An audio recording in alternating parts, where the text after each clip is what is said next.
Hey, what's going on, ladies and gentlemen? My name is Rage, and we are back today with the review of Shadow King Trials and the return of his event. Obviously, if you guys haven't maximized on his shard opportunities, I'm going to be going through all the latest and greatest teams that I've used to go through it. Thankfully, with the fact that this has returned almost every single month, we've been getting better and more refined. I switched it up slightly, but obviously, this has been a pretty smooth and easy going now that we've kind of mastered how to go through it. So, let's get to it, guys. First and foremost, just know this, right? You can actually unlock and complete all of the rewards here without finishing the last and final node. Why that's important is because that means that you may not need to actually bring up your Annihilators and your Illuminati and Captain Britain all the way to the max, because you essentially need to get the 9 nodes done. On top of that, it gives you the run score of 1.416 million here, and as you can see, just to show you here on screen, everything being claimed, because that's how you can do it, right? You can do certain scourges or trials being activated, trials or scourges being packs being activated, and then you can actually go through and finish the 9 nodes and get this all done.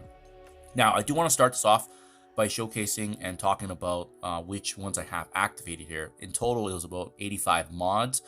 We have Villainous Momentum here, where characters for hero, they gain 20% speed. Arena and Cosmic abilities are active, as you can see. So that's going to help out with some of the teams like Annihilators as well as Cabal. We have Dark Cosmic Rays, which is Cosmic Villain. Characters gaining additional crit chance. Bio Villain, gaining additional healing when they are defeating an enemy. And then lastly, we do have a reduced healing there because it gives us that extra little boost that we need to actually get to the 1.4 million. But as well, that's how you are able to kind of min-max a bit here with the points in total overall. Now, before I showcase for you guys each teams I use, I just want to talk real quickly here about Node 4.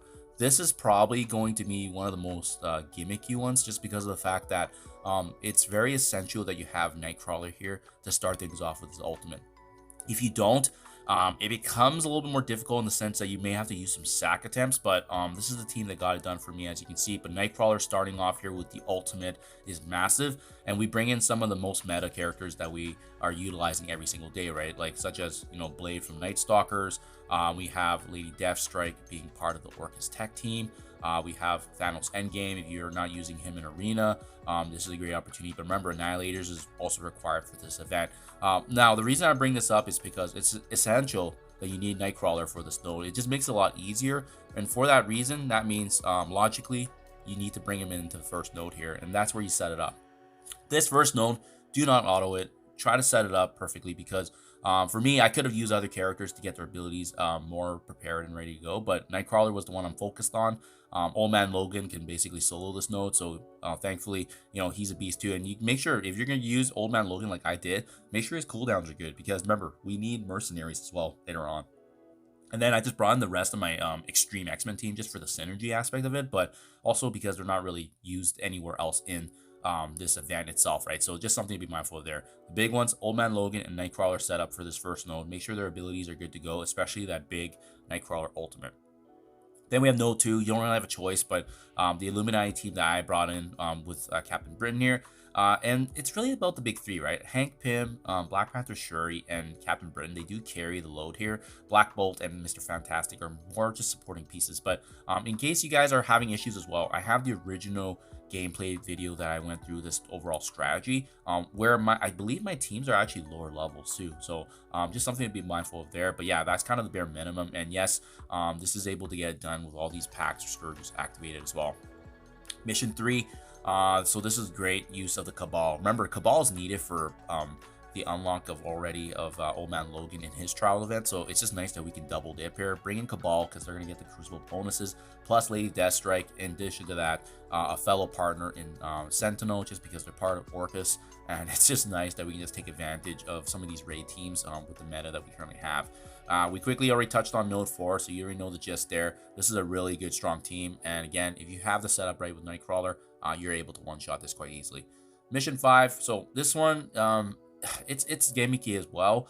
You could actually solo in one shot with your Mercs for Money team, but it takes a lot of resets is what I found. So I just make it simpler. I just throw in my my Undying or whatever other mercenaries are available so they can take some hits, and then I throw in my Mercs. But you can see here, nothing crazy about my Mercs team, right? It's really going to be Old Man Logan leading the show here. He's going to be the difference maker and carrying obviously this node to the finish line.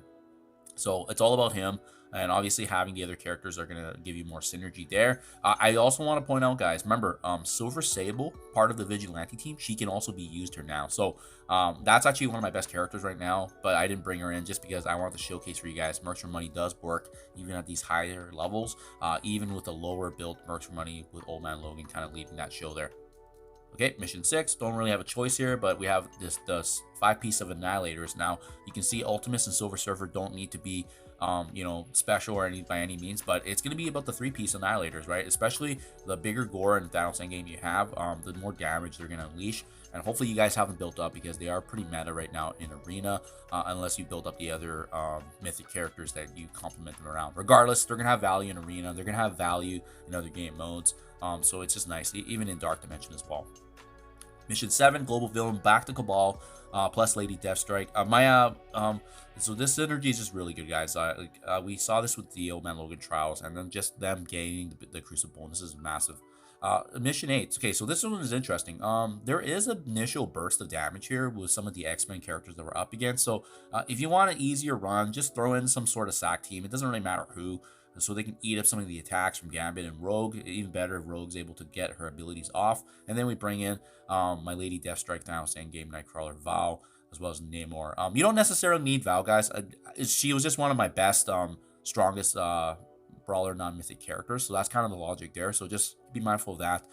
It's really going to be about the other 3 or 4 characters that you see here. And then last but not least, we know Mercenaries returned for that second node. And actually, unfortunately, who was it here? My Deadpool, he actually got destroyed in node 5. So I actually brought in Taskmaster here. Didn't really do much, to be honest, because it was still Old Man Logan leading the show. But you can see here that it's nice that he can also be utilized as a slot-in mercenary character. So hopefully this is helpful, guys. Hopefully this is able to get you to the finish line here and get more and maximizing the shards here for Shadow King ultimately. And this is what's been recent as of late, and this only took me roughly about 30 minutes, so it was nice. Now that our characters are getting stronger, hope this is helpful, guys. Let me know what you think in the comments below. Thank you for your time as always, and I'll catch you guys in the next one.